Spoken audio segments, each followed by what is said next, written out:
Bien, seguimos con el programa. Lo decíamos hoy en la presentación, que andaba el amigo Luis Moro en los pasillos tratando de conseguir una nota importante y la verdad que es un gusto, es un placer recibir a tamaña figura. Hoy lo decíamos en la presentación, lo nombrábamos a Atilio Borón, este politólogo, sociólogo destacado que se formó en la Universidad de Harvard. Bueno, y que Primero tuvo en Argentina. oportunidad, es Primero, argentino. primero se formó en Argentina y después Obviamente hizo un fue doctorado en Harvard. y completó sus estudios en los Estados Unidos. Y que estuvo en Santa Fe de la Veracruz, en la Sí, sí. capital provincial, hace pocas semanas, pocos días. Sí, estuvimos allí, Federico, junto también a otro de los columnistas de Falta en Vido, escuchando la El doctor Montenegro. el doctor Bueno, Darío mirá vos, Montenegro, saludo al doctor Montenegro. sanitarista muy querido aquí en Santa Fe, escuchando a Atilio Borón, muy interesante la charla sobre la situación de América Latina y particularmente queríamos hablar sobre uno de los ejes centrales hoy en América Latina, siempre lo es, Sí, sí, Brasil. sí. La situación de Brasil. Atilio, buen día, ¿cómo está? ¿Qué tal? Buen día, ¿cómo les va? ¿Cómo anda usted? ¿Bien? Muy bien, gracias. Bueno, retomando esa charla que dio en Santa Fe, ¿qué, digamos, síntesis puede compartir con toda nuestra audiencia? Bueno, a ver, en síntesis, tendría que ir por el lado de decir que estamos pasando un momento muy difícil en toda América Latina, ¿verdad? Con una ofensiva muy fuerte en contra de los gobiernos progresistas y de izquierda de la región, con un Estados Unidos dispuesto a recuperar el control total de esta parte del mundo. Y bueno, eso genera corrientes de inestabilidad, de turbulencia política en todos los países. El más grave ha sido el caso de Brasil, en donde la presidenta Dilma Rousseff ha sido suspendida provisoriamente, pero se teme que esa suspensión provisoria se convierta en definitiva cuando el Senado tenga que hacer la votación final, emitir su sentencia en función de la acusación hecha por la Cámara de Diputados. Y al mismo tiempo vemos cómo la situación en Venezuela se deteriora día tras día mediante una económica brutal, que Claro, evidentemente en parte obedece a errores del propio gobierno, que son indudables, pero al mismo tiempo producto de un boicot, un sabotaje, una guerra económica declarada por Estados Unidos. No nos olvidemos que Obama sacó un decreto ejecutivo diciendo que Venezuela era una amenaza extraordinaria e inminente a la seguridad nacional de Estados Unidos y dando toda clase de apoyo a grupos que intentaban por todos los medios desestabilizar aquel gobierno. Entonces, bueno, la combinación de la incompetencia oficial más la presión del extranjero ha llevado a Venezuela a una situación extrema de crisis muy grave que puede, desgraciadamente, producir un desenlace violento que nadie quiere, pero que aparentemente nos vamos encaminando a hacer. claro. Y la situación de Brasil en este marco, que como país importantísimo desde el punto de vista económico, ¿no? Decía Sí. usted, un gobierno provisorio, el gobierno de Temer, pero también está muy salpicado por casos de corrupción y va perdiendo legitimidad a medida que pasan los días. Absolutamente. Además, un gobierno que las últimas filtraciones que llegaron a los medios demuestran claramente que el objetivo de toda esta maniobra hecha por Temer y compañía, ¿no es cierto?, era simplemente parar las investigaciones sobre la corrupción.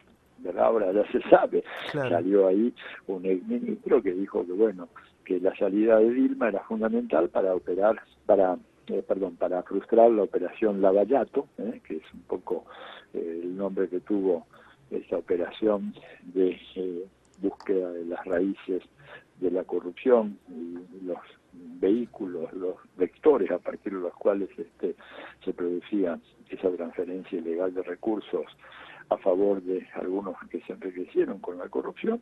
Y bueno, y eso ha deslegitimado mucho al gobierno de Temer, que ya tenía una muy dudosa legitimidad de origen y ahora prácticamente no le queda nada. Fíjese que el índice de aprobación de Temer no llega al 5%, ¿no? O sea, es un claro. escándalo. Sí. Una de las conclusiones que se podría sacar, Atilio, es que los procesos políticos latinoamericanos en este momento, si uno quiere tomar una fotografía, está todo por verse, digamos. O sea, no está nada cerrado. No, A ver, lo que tenemos en un cuadro muy sintético es un retroceso en Argentina, en donde un gobierno muy contrario al signo político anterior gana las elecciones en noviembre, ¿verdad? Inaugura un ciclo político marcado por definiciones ideológicas que se encuentran en la antítesis del gobierno anterior, por una parte. Tenemos un caso como el de Brasil, en donde hay una tentativa de golpe, ¿no es cierto?, que hasta ahora ha sido exitosa, un golpe blando, como se le dice técnicamente, no es un golpe militar, pero tiene el mismo efecto, producto de una conspiración entre el Poder Judicial, algunos miembros del Congreso y la gran prensa hegemónica, que le dieron jaque mate a Dilma. No se sabe cómo eso termina, porque por ahí ahora cuando se hace la votación, se da vuelta la votación y Dilma es repuesta, no se sabe. En Venezuela la moneda está en el aire, puede caer cara o seca. Si cae de un lado hay guerra civil, si cae del otro se normaliza la situación y se logra una salida pacífica a la crisis. Y luego tenemos gobiernos como el de Bolivia, Ecuador, que siguen teniendo buena respuesta a la opinión pública.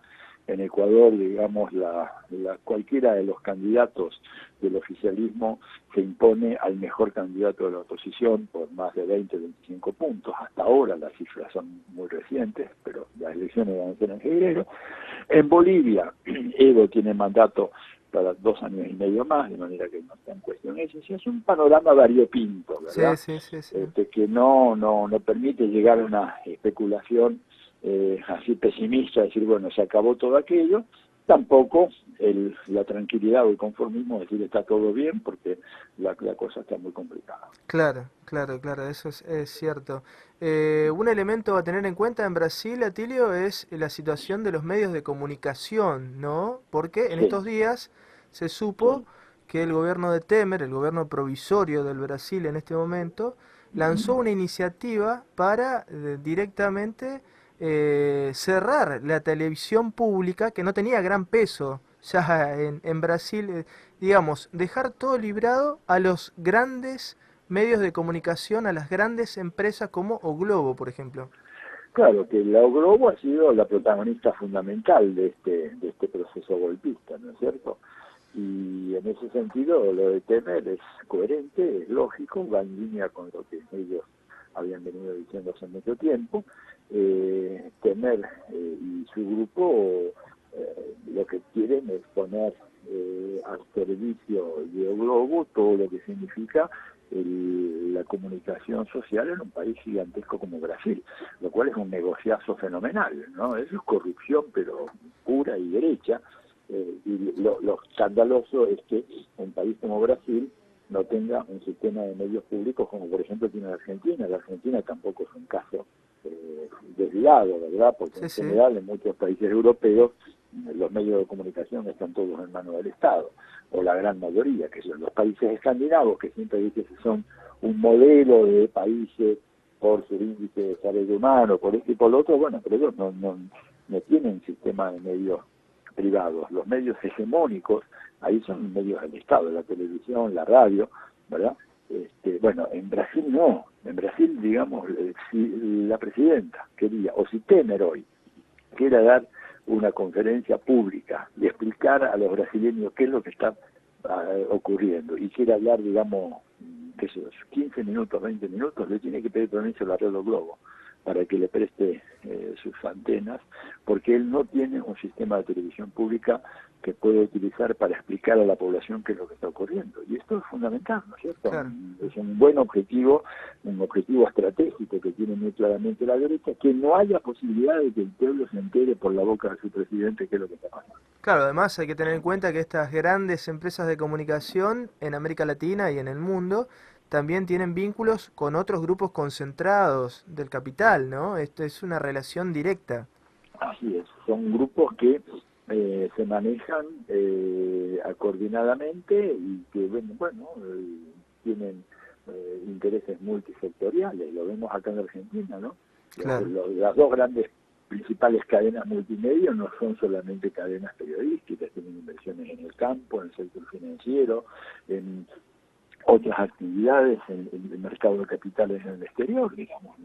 Pensar que esos grupos son solamente entidades periodísticas es un grosero error, ¿no? Ahora, a la hora del análisis, Atilio, de lo que sucedió en estos años en América Latina, hay varias perspectivas, ¿no? Múltiples caras. Si uno tendría que estar observando ahora una figura geométrica, ¿no? Múltiples caras. Pero digo, si uno podría sintetizar, por un lado está lo superestructural, lo cultural, lo ideológico, lo político, y por otro lado la estructura de la economía. Son dos planos importantísimos, perdón, para analizar la realidad.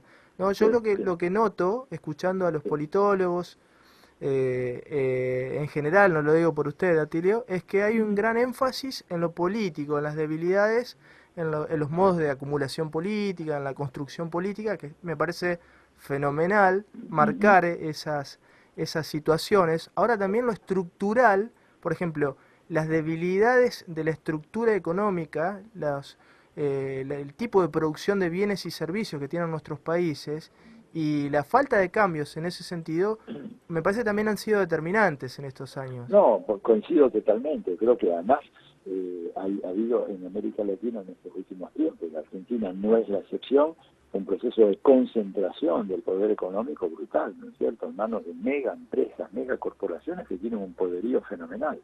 Y eso, bueno, ha sido muy difícil ponerle coto a esa situación o controlar esa situación. Le doy un solo dato. Sí, sí. La Argentina es un país gran exportador de productos primarios, ¿verdad?, productos agrícolas ganaderos. Bueno, esa gran exportación que por años más o menos varía según los montos de la cosecha, el volumen y los precios de los productos exportados, pero calculemos que son fácilmente 35 o 40 mil millones de dólares año, como promedio, tomando los últimos años, ¿no es cierto? Bueno, eso lo manejan 5 conglomerados que son los que se dedican a controlar el comercio exterior de estos productos agropecuarios. Y esto es absolutamente insostenible, ¿verdad? Y esos señores son los que deciden si hay dólares, no hay dólares en el mercado, si secan la plaza, si inundan la plaza, y esto es un fenómeno que ha sido un obstáculo muy, muy fuerte a todos los gobiernos populares de la región en los últimos años. Es un problema muy, muy serio que tenemos y que, no ha sido atacado ni ha sido dimensionado con la importancia que se merece. Sí, sí, se ha puesto mucho el foco, por ejemplo, en el tema medios de comunicación, pero no tanto en cambiar las condiciones de esta estructura económica, me parece, claro, ¿no? Que yo reconozco que es muy difícil todo lo demás, pero bueno, quien no esté dispuesto a cometer tareas difíciles, que se quede en su casa. Claro. Nadie lo obliga a una persona. Yo cuando en Brasil, me acuerdo, tuve una polémica muy fuerte, amigable, ¿verdad?, porque era un ambiente académico, yo tenía muchos conocidos ahí, pero me dicen, bueno, pero esta tarea para Lula es muy difícil. Y dije, bueno, pero si él quiso presentarse a ser presidente, ¿quién le dijo que gobernar un país como Brasil iba a ser una tarea sencilla? Claro. ¿Quién le dijo que no sería tener que enfrentarse con grandes intereses económicos, corporativos, con megacorporaciones, con gente que maneja una suma fenomenal de dinero? Digo, si hubiera quedado en su casa, nadie lo obligó a ser candidato. El que intenta llegar a la presidencia sabe que va a tener que lidiar con factores extraordinariamente agresivos, potentes, inescrupulosos. Entonces no me pueden dar eso como una explicación, claro, ¿verdad? Así que bueno, en fin. Pero son temas, y volviendo al tema de Brasil y a lo superestructural, Atilio, el modo de acumulación política de algunos gobiernos, el gobierno de Lula particularmente, el PT, Partido de los Trabajadores, que también es bastante asimilable, con realidades distintas, obviamente, al modo de acumulación política que planteó el kirchnerismo, que es muy distinto al modo de acumulación que plantearon gobiernos como el de Correa y el de Evo Morales, ¿no?, más sustentados en la base social, a los movimientos sociales. Digamos, Brasil, Argentina, más mesa chica, ¿no?, más negociación con actores del sistema político y con actores de los sindicatos, actores económicos, pero más superestructural, digo, a nivel de acuerdos de mesa chica, no tanto con el método que usaron en Ecuador y en Bolivia. ¿Cómo lo ve usted? No, lo veo así, en esa línea, concuerdo plenamente con usted, y bueno, yo creo que eso ha sido una de las causas por las cuales ha habido estos problemas que hay acá en Argentina, ¿no es cierto? Y en Brasil. Creo que ese ha sido uno de los problemas, ciertamente, porque ese gobierno basado en estos acuerdos cupulares, en mesa chica, en esto lo otro, a la larga tiene patas cortas y genera esta situación que nosotros estamos viendo de debilidad. Por eso cuando usted hablaba de acumulación política, yo estaba pensando, y bueno, más que acumulación es desacumulación política, claro. ¿no? Al fin y al cabo, ha habido un deterioro en la capacidad de gestar una fuerte base política que pudiera poner estos países a salvo de estos remesones, cosa que evidentemente no ocurrió. Claro, claro, claro, algo que va a ser materia de análisis seguramente en estos años, en estos meses que sobrevienen. Y para cerrar, Atilio, esta jugosa charla, esta entrevista que estamos teniendo con usted, volver a la figura de aquellos próceres como Belgrano, digo Belgrano porque en estos días rememoramos la figura de Belgrano, ¿no? Esa visión tan amplia que han tenido ellos y que es bueno recordarlo, ¿no? Sí, él o San Martín o Bolívar o Artigas, toda esa gente que tuvieron ya a principios del siglo XIX la visión de lo que sería el problema de la lucha independentista en nuestros países a lo largo de los siguientes dos siglos, ¿no? Ellos insistieron siempre en la idea de la gran nación americana, del proceso de unidad como elemento fundamental, y bueno, retomamos ese camino desde finales del siglo pasado y ahora hay un alto en el camino. No quiere decir que ese camino se vaya a desandar, simplemente hay un alto y habrá que esperar y ver de que esto, bueno, cómo decantan las correlaciones de fuerza, y espero yo de que podamos reemprender la marcha más pronto que tarde. Atilio, le queremos agradecer este contacto con Falta en Vido, con Radio M, para toda la provincia de Santa Fe. Como decía recién mi compañero Luis, ha sido una charla muy jugosa, que a nosotros nos sirve muchísimo todos los conocimientos suyos y por eso lo queríamos tener presente aquí en este magazine. Así que desearle un buen domingo y bueno, más adelante seguramente renovar el compromiso para reencontrarnos. Bueno, con todo gusto. Bueno, les deseo que tengan un muy buen día, que terminen bien el domingo. ¿Okay? Abrazo grande, Atilio. Gracias, Adiós. gracias. Chao, chao. Atilio Borón, politólogo, sociólogo, bueno, una personalidad en otra de las notas centrales aquí en este magazine, un magazine que le queda un bloque y será Contacto Internacional junto a Marcelo Ricardo, junto a Luis Moro. Estamos en el magazine, porque donde estés, somos de Radio M, claro que sí.